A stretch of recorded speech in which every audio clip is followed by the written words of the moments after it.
Welcome to Degana YouTube channel. दोस्तों, शुरू करते हैं शिक्षा मनोविज्ञान का यह आपके लिए छठा मॉडल पेपर। जी हाँ, क्वेश्चन फर्स्ट है, शिक्षा मनोविज्ञान अध्ययन करता है आत्मा का धार्मिक परिस्थितियों में, मानव व्यवहार का शैक्षिक परिस्थितियों में, चेतनीयता का असीमित परिस्थितियों में, मस्तिष्क का बौद्धिक परिस्थितियों में। तो दोस्तों, इसका राइट आंसर होगा 2, मानव व्यवहार का शैक्षिक परिस्थितियों में शिक्षा मनोविज्ञान अध्ययन करता है। चलिए क्वेश्चन नंबर 2,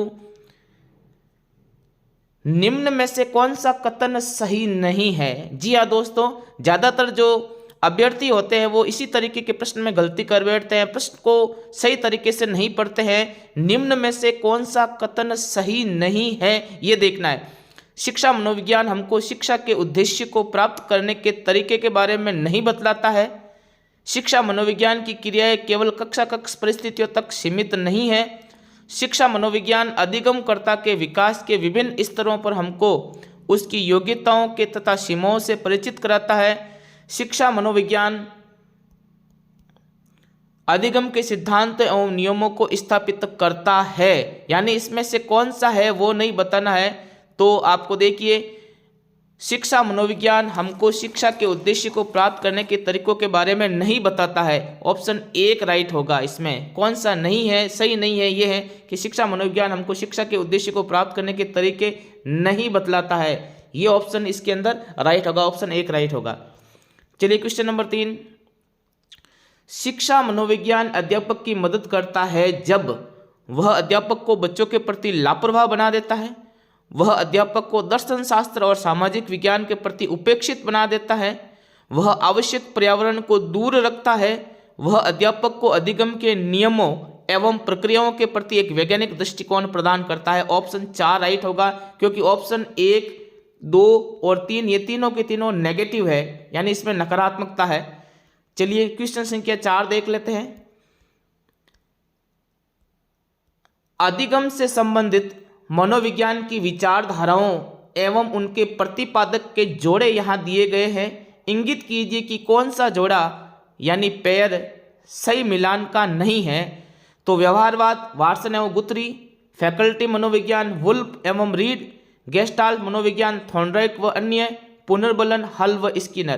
तो यदि हम देखेंगे तो गेस्टाल्ट जो मनोविज्ञान है वो यहाँ पर वर्दीमर और उसके साथियों ने दिया था। ऑप्शन 3 राइट होगा, क्योंकि व्यवहारवाद वाटसन एवं गुथरी बिल्कुल सही है, फैकल्टी मनोविज्ञान वुल्फ एवं रीड सही है, पुनर्बलन हल व स्किनर ने दिया, इसलिए आपका राइट आंसर होगा गेस्टाल्ट मनोविज्ञान थॉर्नडाइक व अन्य, ये सही मिलान नहीं है।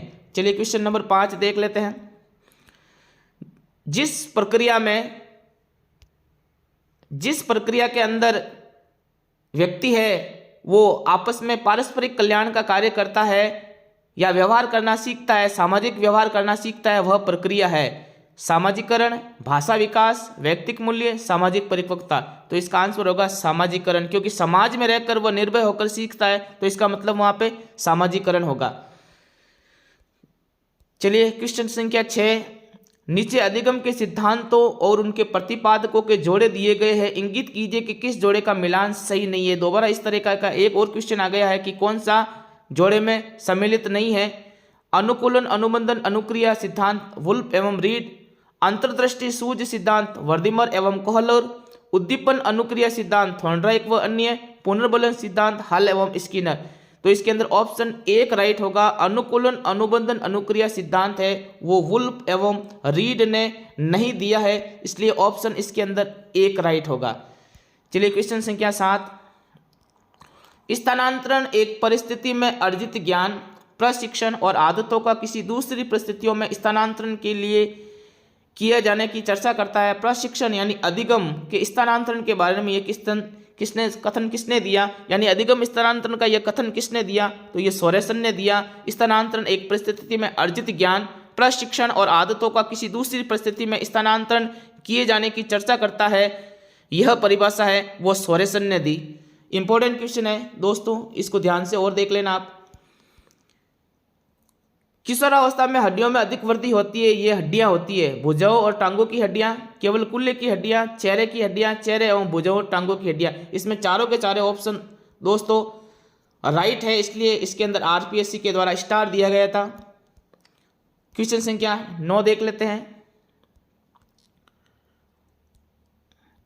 अपने शिष्य को संवेगात्मक विकास के लिए अध्यापक को करना चाहिए, वह शिष्य के माता पिता का स्थान हड़पने की कोशिश न करे, वह शिष्य के प्रति प्रेम एवं स्नेह विकसित करे, वह अपने शिष्य के शरारत के प्रति भी प्रेम का रवैया अपनाए, अपने चुनिंदा शिष्यों के प्रति पक्षतापूर्ण व्यवहार करे। तो दोस्तों इसका राइट आंसर होगा आपके ऑप्शन नंबर 2, वह अपने शिष्य के प्रति प्रेम व स्नेह विकसित करे, क्योंकि ऑप्शन 1 में नकारात्मकता है, ऑप्शन 3 में नकारात्मकता है, ऑप्शन 4 में नकारात्मकता है। एक अध्यापक को वह अपने शिष्य के प्रति प्रेम व स्नेह विकसित करना चाहिए। चलिए क्वेश्चन संख्या 10 देख लेते हैं। विभिन्न वस्तुओं और विचारों के बीच जटिल संबंधों को समझाने की मानसिक क्षमता ये बुद्धि है। बुद्धि का ये सिद्धांत किसने दिया? तो बुद्धि का यह सिद्धांत स्पीयरमैन ने दिया। विभिन्न वस्तुओं और विचारों के बीच जटिल संबंधों को समझाने की मानसिक क्षमता ये बुद्धि है। बुद्धि का यह सिद्धांत स्पीयरमैन ने दिया। चलिए क्वेश्चन नंबर 11 देख लेते हैं, क्या है? विद्यार्थियों की किसी समस्या के भावी परिणामों को विश्लेषण करने के लिए उत्साहित करके उन पर सृजनशीलता से संबंधित प्रभाव होता है। उसकी कल्पना शक्ति विकसित होती है, उसके निर्णय करने की क्षमता विकसित होती है, अपने जीवन में आगे कोई उन्नति करने के लिए दुखी होंगे, अपने स्वयं में सृजनशीलता से संबंधित अपने विचार व्यक्त करने में उनके लिए ये सहायक होंगे। तो इसमें ऑप्शन 3 है वो राइट होगा, अपने जीवन में आगे कोई उन्नति करने के लिए दुखी होंगे। दोस्तों सृजनशीलता में कोई भी दुख की बात नहीं होती, इसमें हमेशा चिंतन होता है और बच्चों में सीखने की क्षमता का विकास होता है, इसलिए ऑप्शन 3 इसके अंदर राइट होगा। चलिए क्वेश्चन संख्या 12, किसी बच्चे में सृजनशीलता विकसित करने के लिए अध्यापक को नहीं करना चाहिए। बच्चे की क्रियाओं को प्रतिबंधित करना, बच्चे के विचारों का सम्मान करना, बच्चे की उत्कंठा जिज्ञासा को संतुष्ट करना, बच्चे को अपूर्व चिंतन की दिशा में ले जाना। तो इसमें ऑप्शन 1 राइट होगा, बच्चे की क्रियाओं को प्रतिबंधित करना। दोस्तों ये देखिए किस तरीके से इसके अंदर प्रतिबंधित शब्द दिया गया, इसका आंसर 1 राइट होगा। चलिए क्वेश्चन संख्या 13, निम्न कथनों में से कौन सा कथन सही नहीं है? ऊंचे या नीचे प्रत्येक व्यक्ति में सृजनशीलता के बीज होते हैं। सृजनशीलता और परिपक्वता के बीच दूर का ही संबंध है। किसी समस्या को हल करने के लिए बच्चे को अवसर दिया जाना चाहिए। मौलिकता ही सृजनशीलता है। तो इसके अंदर ऑप्शन 2 राइट होगा, सृजनशीलता और परिपक्वता के बीच में दूर का संबंध बताया है, इसलिए ऑप्शन 2 इसके अंदर राइट होगा। ये पॉजिटिव, एक पॉजिटिव है, तीसरा भी पॉजिटिव है और चौथा भी पॉजिटिव है, यानी ये इससे मेल नहीं खाता, इसलिए ऑप्शन 2 राइट होगा, सृजनशीलता और परिपक्वता के बीच दूर का ही संबंध है। चलिए क्वेश्चन संख्या 13 देख लेते हैं फटाफट।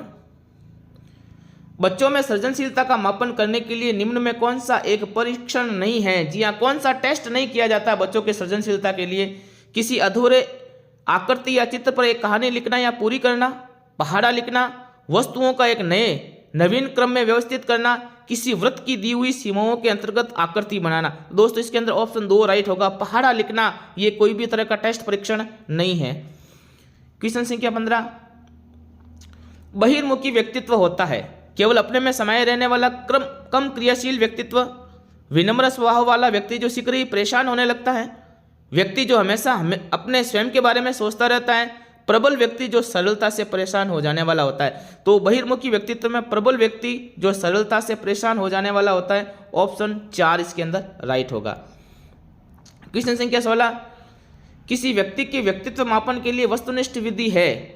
नियंत्रित निरीक्षण विधि, व्यक्तिक गुणों की मूल्यांकन विधि, जीवन कथा या व्यक्तित्व विधि या आत्मकथा विधि या केस स्टडी, व्यक्तित्व में मनोवैज्ञानिक विधि। तो ऑप्शन 3 राइट होगा, जीवन कथा, व्यक्तिवृत्त विधि या आत्मकथा विधि ये व्यक्तित्व मापन के लिए वस्तुनिष्ठ विधि है। क्वेश्चन संख्या 17, एरिक्सन के अनुसार आप अपना व्यक्तित्व समायोजित नहीं कर सकते यदि आप अपने आप को नियंत्रित करने में असमर्थ हैं, समर्थ, योग्य व परिश्रमी है, कोई उत्तरदायित्व वहन करने में असमर्थ है, स्वयं एवं दूसरों में विश्वास करते हैं।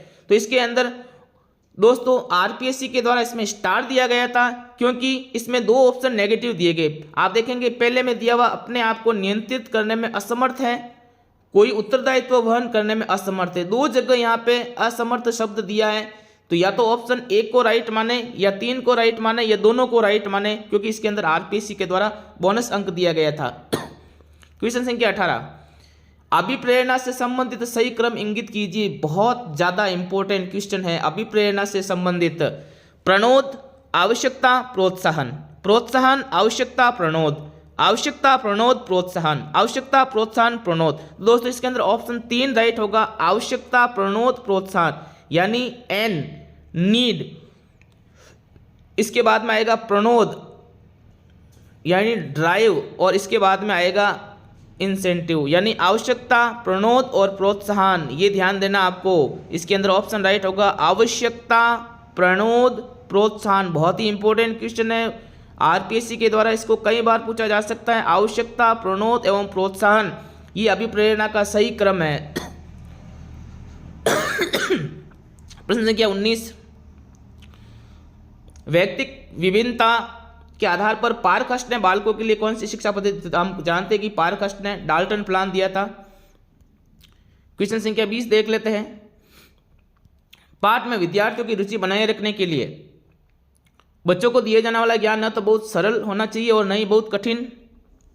अध्यापक को श्रव्य दृश्य सामग्री का अपर्याप्त प्रयोग करना चाहिए। विद्यार्थियों के समक्ष लक्ष्य स्पष्ट रूप से रखा जाना चाहिए। बच्चों को दिया जाने वाला नया ज्ञान बच्चों द्वारा पूर्व ज्ञान पर आधारित होना चाहिए।